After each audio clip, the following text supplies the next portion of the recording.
The first 10 minutes of a requirements workshop decide everything. Not the agenda, not the tools, not the slides you stayed up late polishing.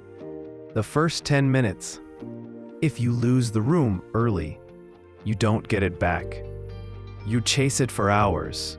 Today we're talking about how to open a workshop without losing control, calmly, confidently, and without acting like a meeting dictator. Let's start with the biggest misconception. You don't earn authority during the workshop. You signal it at the beginning. Authority doesn't mean dominance. It means clarity. And clarity starts with tone. The tone you set in the first few minutes tells the room. Is this structured or casual? Are we here to talk or decide? Is this safe or political? If your opening is hesitant, rushed, or apologetic, the room fills that gap with noise. So let's talk about setting tone and authority. A strong opening does 3 things. It tells people why they're here. It tells them what will happen. It tells them how this time will be used. Not aggressively, not dramatically, calmly. Confidence in workshop sounds like, here's what we're solving today. Here's how we'll work together. Here's what success looks like. No rambling. No over-explaining. No disclaimers. Now let's move to the most skipped step in workshops, establishing purpose and boundaries. Most workshops fail because purpose is implied, not stated. When purpose isn't clear, people bring their own. Old frustrations, side agendas, unresolved decisions, and suddenly your requirements workshop becomes therapy. Instead, state the purpose explicitly. Today is about alignment, not solution design. Today we are deciding, not brainstorming endlessly. Anything outside this scope goes to the parking lot. Boundaries don't limit conversation. They protect it. Which leads to the next critical piece, creating psychological safety.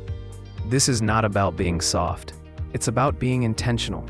People won't speak honestly if they fear looking uninformed. They fear being challenged publicly. They fear politics. You create safety by encouraging questions early, normalizing uncertainty, separating ideas from people. Simple phrases matter. There are no bad questions here. We'll capture disagreements, not avoid them. Clarity matters more than speed today. Safety doesn't slow workshops down. It speeds them up because real issues surface early. Now let's talk about preventing early derailment. Most derailments happen in the first 10 minutes. Someone jumps ahead. Someone revisits old decisions. Someone hijacks the agenda. If you let it slide early, you teach the room that structure is optional. The key is gentle redirection. Not, let's not talk about that. But that's important. We'll capture it here and come back. Let's park that so we don't lose today's objective. Redirection is not interruption. It's leadership. And now for the mad BA truth that sums it all up. If you lose the room early, you chase it for hours.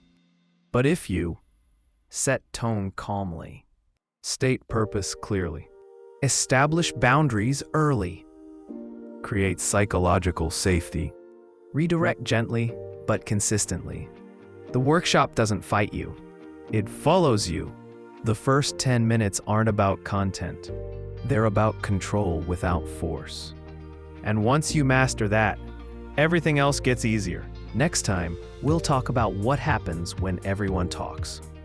And no one decides, because that's where most workshops go to die. This is Inside the Requirements Workshop. And now you know, the opening is not a warm-up. It's the moment everything is decided.